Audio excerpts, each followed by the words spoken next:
All right, so today we're going to cover 3 reasons why invest in real estate and how you can get started without any money down and without any interest-bearing loan. And today I have a good brother of mine, Brother Zaid, who has mashallah volunteered his time to learn a little bit about real estate. It's very hard for me to talk to the, speak to the camera. So I'm going to be speaking to Zaid. Inshallah, he's going to be interactive, asking questions. A lot of you might already know him, and today you're going to know him better through this class, inshallah. So Zaid, how you doing, brother?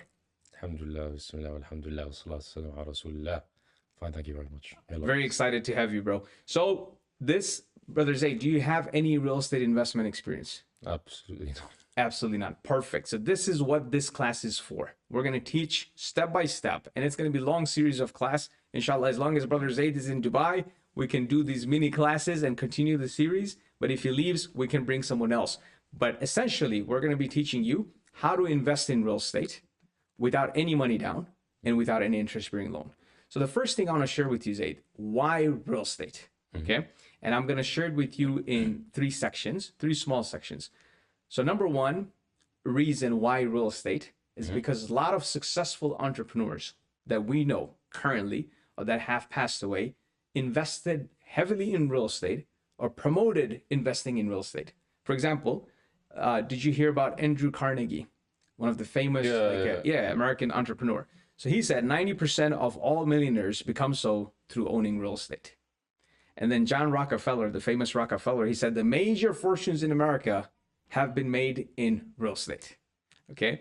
And then Franklin Roosevelt said the same thing. Real estate cannot be lost or stolen, nor can it be carried away. Purchased with common sense, paid for in full, and managed with reasonable care, it is about the safest investment in the world.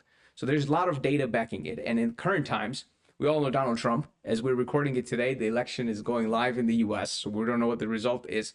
But before all this election and politics, Donald Trump made his name or brand through real estate investments. Warren Buffett, even though he himself personally is not a big investor in real estate, but he supports it full-heartedly. And his company, Berkshire Hathaway, out of the whole big portfolio, they own $30 billion in rental properties. So he does have a massive portfolio when it comes to real estate.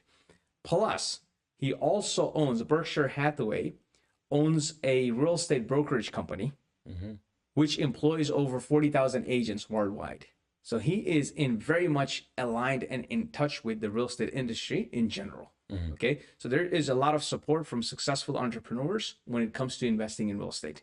So that's part 1, why we should invest in real estate, because we should follow the money where other people are putting their money in. Number 2, the actual benefits of real estate.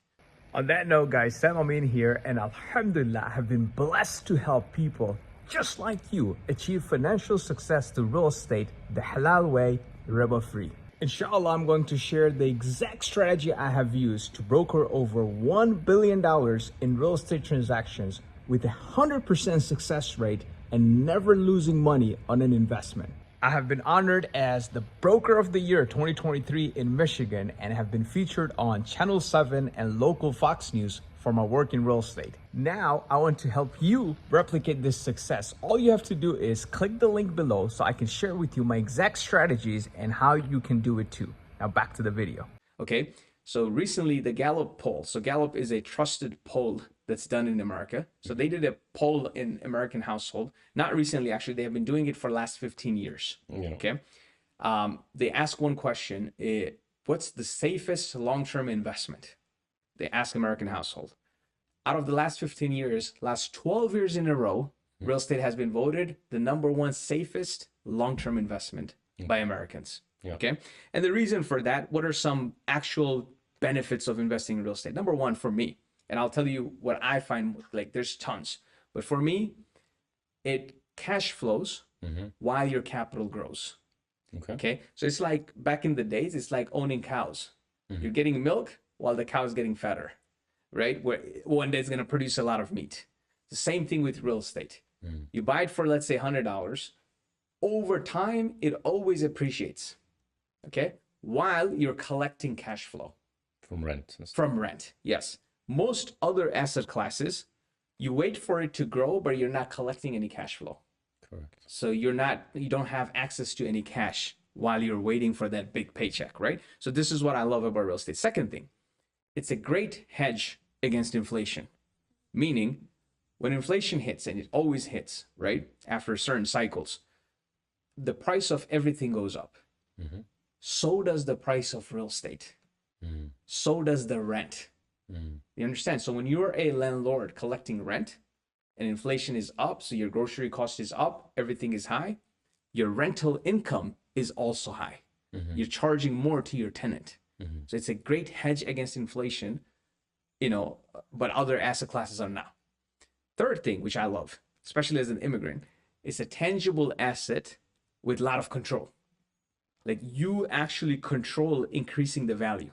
For example, you buy a distressed property, okay, and there is potential to convert it from a 2-bedroom to a 3-bedroom, Sure. right? So you can actually go in and convert it from a 2-bedroom to a 3-bedroom. You can actually build a garage in the backyard. So you can actually force increase the value Yeah. of the asset, which you cannot do if you invest in stocks, let's say, right? Because you have no control over the company Yeah. that you own.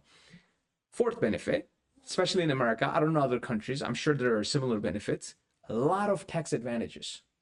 I have so many clients, Zaid. They say, I don't care about the rental income, man. I don't care about anything. Even if I don't make anything, I'll still dump money in real estate because I make so much money from my main 9 to 5 job. If I don't invest in real estate, I cannot write off any of these expenses. So in real estate, even though the property is appreciating in value, you can write off depreciation because by the book, all assets depreciate. Yeah. By the book, in accounting, we have all learned that all assets depreciate. So by the book, you can show that you're losing money on that real estate legally every year.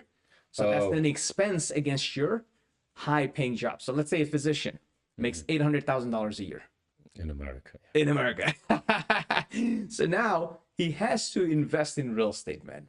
Even they're so motivated that, like, as long as I don't lose my capital, I don't care much about the rental income. They're so motivated because of the huge tax benefits. The property taxes, repairs, maintenance, all these things, you could deduct it from your income, the primary income. So massive tax advantages. And the last thing, there is a huge possibility if you invest it right, your money right into real estate, one day you'll have enough cash flowing passive income that you can retire from your traditional employment. Okay. And that's the main path everybody follows. And actually, personally, Zaid, for me also, I never thought, bro, I could finance my complete lifestyle from my passive income. Like right now, I don't even have to touch my active income, alhamdulillah. So everything I do and make right now, I just put it back into investment, put it back into the machine. And whatever machine is producing since end of 2022, mid 2022, up until now, bro, I have not touched my active income, alhamdulillah, to finance my lifestyle. Everything is being paid for from my investments. So my capital is growing. I'm just using the cash flow to finance my lifestyle while I'm still, alhamdulillah, healthy and working and putting it back into investment. So real estate investments or real estate investments. Because good question, man. So for me, I only invest majority of my money into things that I understand. But of course, we have friends, experts in other industries, and we're talking, mashallah, about Brother Ibrahim. So in crypto, he's the expert. So I would invest with him, but I wouldn't put a whole large amount just because of my shortcoming. I don't understand it a lot. I trust him, so I'll only put money as much as I trust him. Sure. Right? Same thing with other form. This is my personal philosophy when it comes to investing. So I put everything in real estate because this is the thing I understand. Right? So this was the second part why we should invest in real estate, because there is actual tangible benefits. The third part and the final part on why real estate, there's a huge Muslim tradition, man. In our heritage, investing in real estate. For example, a famous quote by Ali radiallahu anhu, actually, the wealth of a man lies in the land and in what it produces. In today's term, that's real estate and the rental income it produces, right? And then Imam Ghazali said, seek wealth in things that do not perish and benefit you in this life and the next. Okay? You're literally providing housing for people. You're building community, which brings me to the last quote by Sheikh Fawzan. Trade in real estate is blessed as it brings stability, growth, and continuity to society. Okay? It actually impacts society. And we know the famous story of, and you can fill me in, bro, of Uthman radiallahu anhu, the well story, right? A Jewish man owned this well and he was overcharging for water to the Muslims. And subhanAllah, Uthman radiallahu anhu just paid for it in full and provided free water to the Muslim. Till this day, that real estate belongs to his waqf, to his endowment, and everybody's benefiting. Okay. So, possibility with real estate investments, through real estate investment is unbelievable, the possibility. And then while I was doing this research, I found out, when we conquered Khaybar, the Prophet and the Sahabas conquered Khaybar, Alayhi salatu. yeah, so it was big farmland, fertile land, Correct. right? So not everybody could own that land. Some of the Sahabas, whoever participated in the war got the land, whoever could pay for it got the land. But what Prophet ﷺ suggested is you do profit sharing model, meaning you're the landowner, but you're not working there. But whoever the farmer is going to work there, share profit with them, profit sharing model. And this actually is going to lead to the second part of our today's real estate discussion and how anyone can get into real estate investment without any money, but through this joint venture, i.e. profit sharing model. Okay. And now I'm going to get into that. Okay, bro. But any questions on why real estate? No, you've explained it very well. Okay. Barakallahu feek. Okay, no problem, brother. Very good. All right. So now that we know that real estate is a great investment and we should all get into it, why aren't everyone getting into it? Well, the biggest problem is Money. money. Yep. It's a high ticket investment. You cannot buy real estate for $100. Like you could buy a stock of Tesla for $200 or whatever the price is right now. You cannot do that with real estate. Like you cannot invest $200 and buy a property, $1,000 to buy a property, right? So the barriers to entry is pretty high. So traditionally, how people would invest in real estate is, let's say it's $100,000, they would put $20,000, correct? And they would finance the rest, which we call debt financing, meaning they would take $80,000 loan and finance it. But we as Muslims, we cannot do that, right? So here, one thing I want to explain, bro. Mortgage is haram is not the right term. Mortgage is actually not haram. Okay, mortgage is from our tradition. Like if you loan me something, bro, I have to mortgage something with you. Sure. I have to put a collateral. So doing that is not haram at all. Actually, it's encouraged that I do that. If you loan me $100,000, where's the collateral? Like I have to mortgage something with you. What's haram is me signing a promissory note with you that promises that, hey, I'm going to pay you $100,000 back in X number of years with Y% of interest. So the promissory note makes the transaction haram, Yeah. right? Not the mortgage itself. Okay. So debt financing has mortgage and the promissory note. So we cannot touch that as Muslim. So what we can do is equity financing. Okay. And I want to take a brief moment to explain to you what is equity financing. And this is going to be the game changer, bro. So equity financing is, let's say a $100,000 deal. Okay. And it produces $1,500 monthly net rental income. Okay. Which means $18,000 a year. All right. 1,500 times 12, $18,000 a year. Which means 18% net return a year. And you might be thinking, man, it's not possible in London. Well, it's possible in other parts of the world, even in America, in Michigan, where I'm from, in Detroit. This deal right now, even with this inflated real estate price, it's possible. We're doing it still. Like you buy a $100,000 property, and I'm just making it very simple for everyone to understand, but actually probably you're buying the property for $70,000 and you're putting $30,000 repairs into it. Yeah. So your total cost is 100, right? But in short, your total cost is 100 and you can actually generate $18,000. Okay. Now, you found this deal, you analyzed the deal. Now, how do you finance it? So of course, we cannot go into debt financing. So how do we finance it in a halal, with a halal strategy through equity financing? Well, this is what we do. There are two parties, brother. Okay. One is the deal provider, which in this example, let's say it's me. I bring this deal to the table of $100,000 that's going to generate $1,500 per month rental income net. The other party that I need is a cash provider, that's going to provide cash to buy this property. Yep. Okay. And we both, let's say the cash provider in this example is you. So Sam and Zaid then we would get into a 50-50 joint venture model, profit sharing model. What I bring to the table is the deal, the expertise, the know-hows, the management, everything that comes with the deal. When you bring to the table, Zaid, hey, I don't understand much about real estate. What I'm seeing, numbers look great. I trust you, Sam. You've been doing real estate for a long time. I bring cash to the table. Take my cash. Okay. So you bring cash equity and I bring sweat equity. We both bring equity to the table and we sign a 50-50 joint venture model. So, like Khadija radiallahu anha, Rasulullah sallallahu alaihi wasallam, in their business model. Yes, exactly, bro. When actually, even before marriage, right? When he was going out. And That's how they got married. Yeah, yeah. SubhanAllah. His thoughts. SubhanAllah. Amazing, bro. Amazing. Actually, I didn't think of it that way. Now, I'll add that to the example. So now how the numbers would look is as follows. So now, $18,000, we're going to divide the profit 50-50. So you make $9,000, I make $9,000.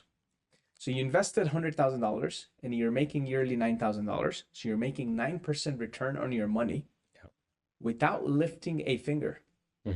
Remember, we said one of the benefits of real estate is what? Passive income. But it's only passive if somebody is actively managing the deal. Yeah. There you go, brother. You're getting it. So I will be actively managing the deal. Sure. This is the value I'm bringing to the table.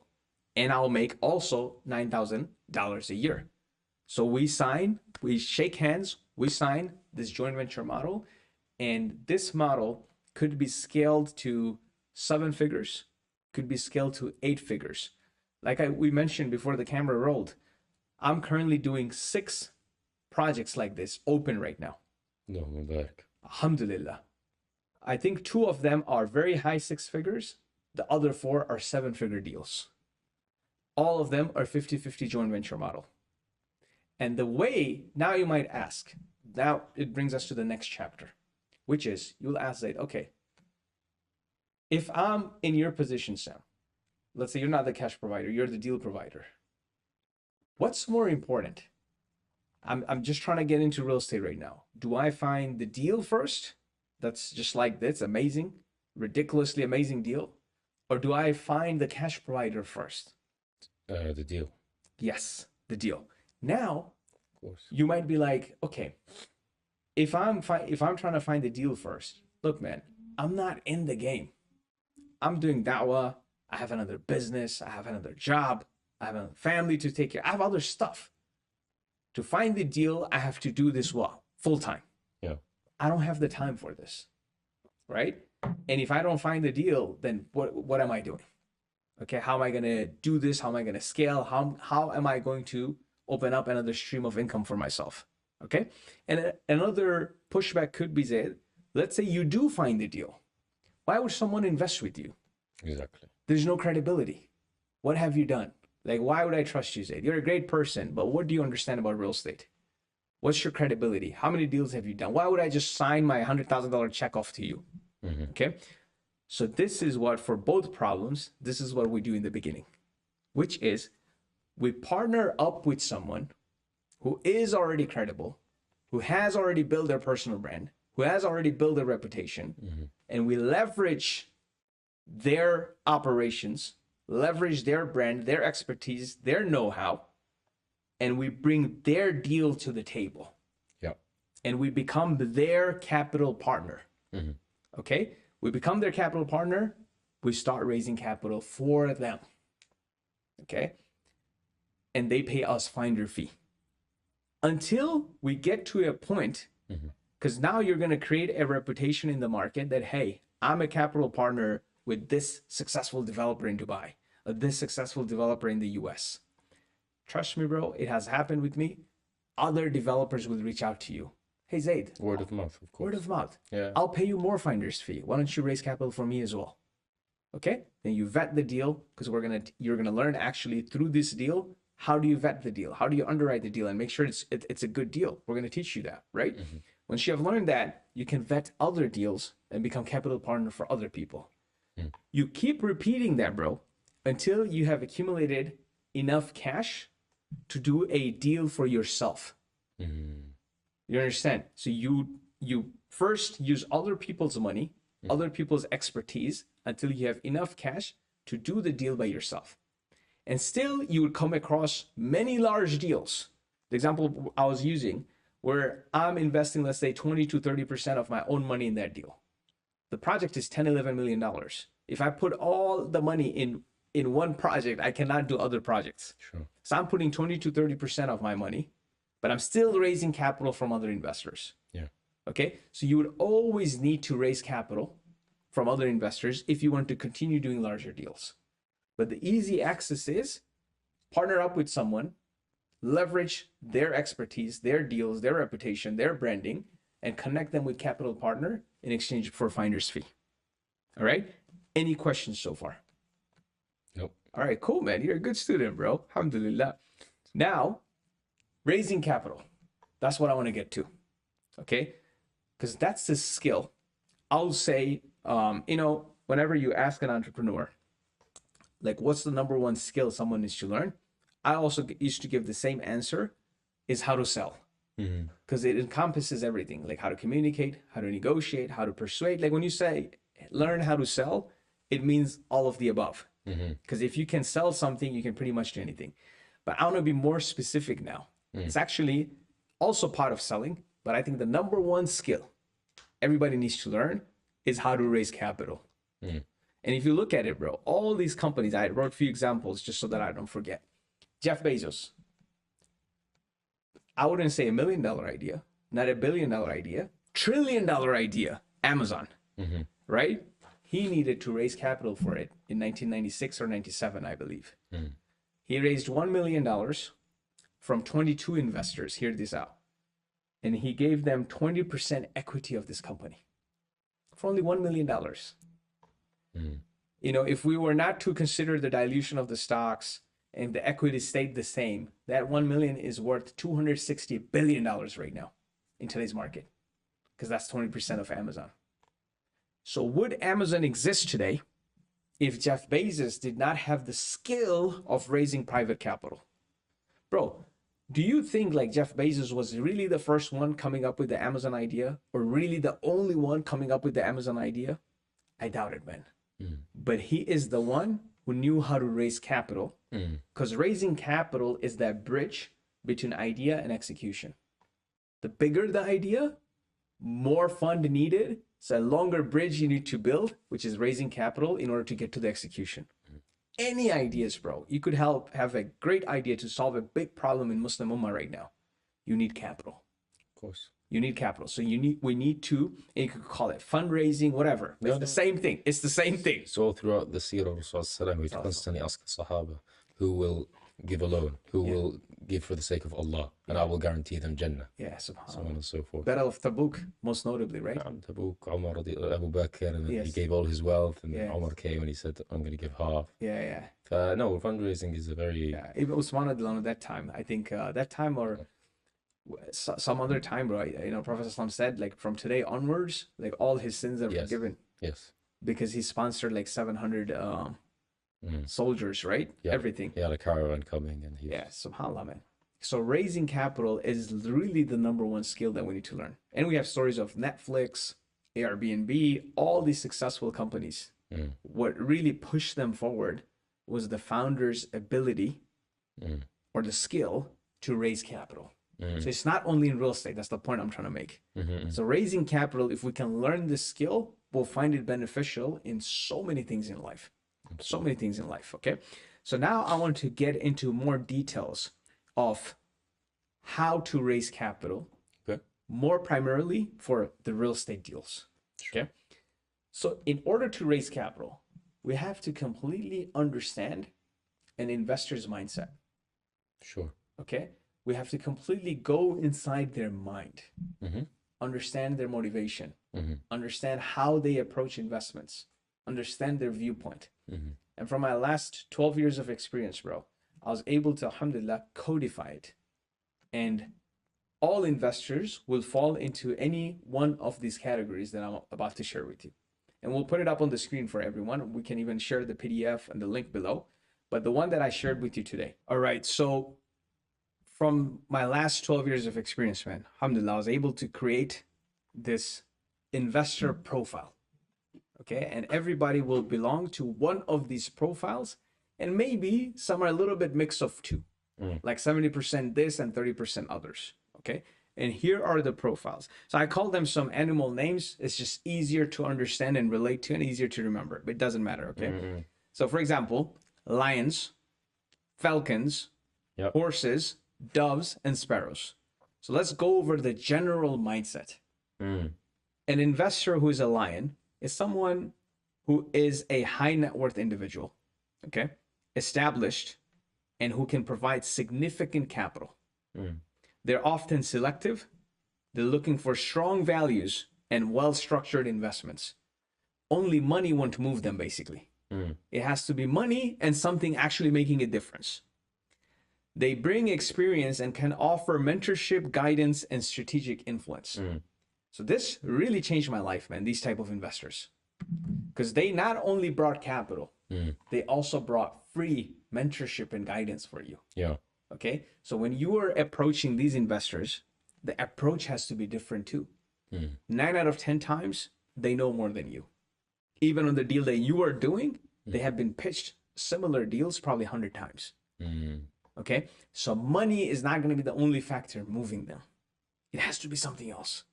It could be even something very personal that, hey, I'm Zaid, I need help. I need to launch this career of mine. I need to do this. Like, this is what I did. Hey, I'm Sam. This is where I'm coming from. I need this. You know, this is what I have done so far. Not enough. I need to do more. I need your help. You understand, bro? So it has to be, they have to see a potential. They have to see a future. Passion. Yes, yes. They have to see a legacy tied to them. It can't be only money. They may accept lower percentages for highly stable investments with long-term growth potential. Yeah. So these are your lions. Then comes the falcons. Okay. Actually, on lions, let's go over it. So their age profile is usually they're 50 plus years older. Their income stage is usually they have established wealth. Often they're at the peak of their career or they have retired with significant assets. So these are your lions. So when you're approaching them, you have to approach a certain way, which we're going to teach in future classes. Their expected rate of return, they're looking for somewhere between 15 to 20% return. Stable. They're not looking for 15 to 20% on a high risk asset. They want it almost as close to guaranteed as possible. Like, this is going to work for sure. There's like too much proof of concept for it to go wrong. Okay. Plus it's a project that's actually having a broader impact. Their risk tolerance is very low to moderate.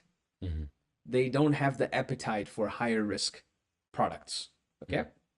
The involvement level, they typically, this is very important to know. What do we mean by involvement level? How much does the investor want to be involved?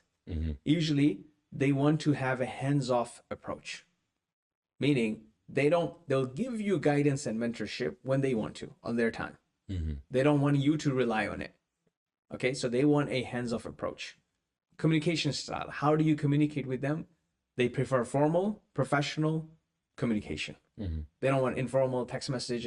No, they want you to schedule the call with them, formally present to them when there's a problem, also schedule a call, let them know. They want complete formal presentation all the time. Their goals and motivation, again, they're primarily focused on wealth preservation. They're not looking to make a killing off of this one deal. They have already made a killing in their life. They're looking for wealth preservation and also grow their fund, grow their capital. Versus, for example, a falcon. A falcon is a lot more aggressive. They're not 50 plus years old. They're usually 35 to 50 years old. Okay? In their younger age. They have seen some success. And they don't want a hands-off approach. They actually want to be more involved. Okay? Why knowing these are important is because you have to know that how much involvement you actually want from the investor. Now, if it's an investor you're taking money from and they want an update every day, if it's a falcon, they want to know every day, I'm exaggerating, but every week, every 2 weeks, they're asking you questions, they want to be involved. they're giving you a hard time. Okay. And they actually shape you the most, really, because now you understand they're the most difficult type of investors. So when you have done a project or two with them successfully, it actually grows you, it develops you. But you also have to understand or ask yourself, are you in that position yet? Can you take the heat from a falcon? Are you ready for a falcon? Okay, because maybe you're not. In that case, when you sense like someone is a falcon, maybe you want to respectfully decline their investment for that particular deal if you are not ready for it, because reputation is everything. You take money from a falcon and you don't live up to their standard because you're thinking they're a lion, because you have taken money from lions before and it's like chillax, nice, formal, everything's good, they don't bother you, quarterly update is fine, no problem, they trust you, they look at you as a son, as a nephew, as a beta basically, and they're like, yeah, go ahead, I'm with you. But a falcon, no, they are in the zone. They want an update. What's going on? They're sending you this CNBC article, this MSNBC article. Oh, this is going down. This is going up. Oh, Dubai ruler announced this. Oh, you're taking a hit from here. Oh, Middle East. Like, they are involved, bro. Now, if you get frustrated and you don't have the bandwidth to respond to them, to deal with them, in their mind, you're not doing a good job. And then they're going in the marketplace. And I had high expectation of Zaid, man. This guy doesn't do this. He doesn't respond. I feel like he gets frustrated. I don't know, man. I don't know, man. But you, Zaid, you're thinking, bro, I'm just being the same Zaid that I was with that investor, and he was just fine. He was just happy. But because you misread their profile, making sense, bro? Versus, let's say, a horse. A horse is someone who wants a stable return. Horses are the best, like less headaches, bro. Least headache. They're in a position, they're actually a 9 to 5 job, grinding, some money they have saved up, not a lot of money. They just want to invest, grow. They actually have a plan. They actually have a vision. They want to grow their capital. They trust you. They're not going to bother you. But they're going to come with small capital. So everybody has different dynamics.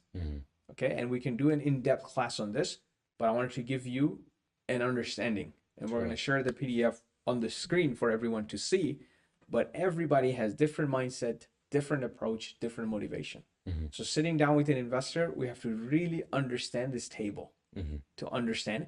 And as soon as we sit down, we talk to them, and we're going to go over in the next class, we're going to go over some investor questionnaire, like what type of questions you are asking the investor. Because the person that talks the most is not in the control of the room. The person who asks the right question is in control of the room. So investors going to, of course, ask you a question, but you ask investors questions. Is this your first investment? Have you invested before? Oh, how much return did you make? How long did it take you? What frustrated you about that investment? What did you find amazing about the investment? Do you see, bro? You interview them, and then you can fit them in a profile automatically. Then you'll know. One of the profiles, for example, sparrows, like birds. These are very small time investors, bro. Most likely under 30 years, under 25 years of age, young guys, but they're your fans. They're your believers, true believers in you. Like, Zaid is the man. One day he's going to be this. And they want to be with you in that journey. But subhanAllah, they don't have a lot of capital. But here's the beauty. Like sparrows, if you put a community of sparrows together, you can make a huge difference. Even though it's a small bird, we imagine putting 1,000 sparrows together in a room. Oh man, they can make a lot of noise. You understand, bro? So now your capital raising approach could be, okay, I don't know any lions, or it'll be hard to get in front of lions now. Falcons, man, I don't want to deal with now. I'm just saying, example. Horses, I have some. Then doves, I have some. But I have a lot of sparrows in my community. Well, let's raise a lot of small money from a big group of people, and then pool the money together and invest in something. So that's an approach like crowdfunding, microfunding. This is the approach. Sure. They attract sparrows, and then you can create something big actually. But of course, it takes a lot of logistics. It's a lot of communication, because you're not dealing with one investor investing 1 million, investing, I don't know, 1,000 investor investing $1,000 each. So of course you need to have a bigger bandwidth in that sense. But they're believers in you. No questions asked. They'll just go with wherever you go. Okay, so these are different profiles. Once we understand that, raising capital becomes much easier. Sparking a conversation, continuing a conversation becomes much easier because you know exactly how to handle which type of investor. Any question on this so far? No. Okay, so this is what I had so far for today. Basically, showing you why real estate. Number two, showing you how to enter real estate without debt financing, but through equity financing, the concept we shared about the $100,000 deal. And the third is, in order to enter through equity financing, you need to be good at raising capital. Okay, so how to become good at raising capital? Step number one is understanding different investor profiles. Okay, now you could be also someone you don't understand any of these. Okay, you just partner up with someone who's bringing deal to the table, and you just make the introduction. They are experts in finding out what type of profiles the investors are in. It's always good to have an idea, like you as the person making the introduction, let's say for finder fee, it's always good to have an idea what to expect from each investor as you get deeper in the game. But let's say, hey man, I'm not interested. I'll just make the introduction. I have bigger fish to fry. I have dawah to do. I have other stuff to do. These are just stuff coming at me, and I just want to guide them towards the right place. And if they invest, good for them and good for me. I make some finder's fee. Okay, which is also perfectly fine. If you partner up with the right deal provider, they will do all that for you. Their conversion will be high. But if there's someone who don't understand these type of profiles, bro, you'll make 100 introductions, and 100 times they'll say, man, this is not good. This is not good. They didn't invest. They didn't invest. Either their product is not good or they don't know how to actually approach the investor.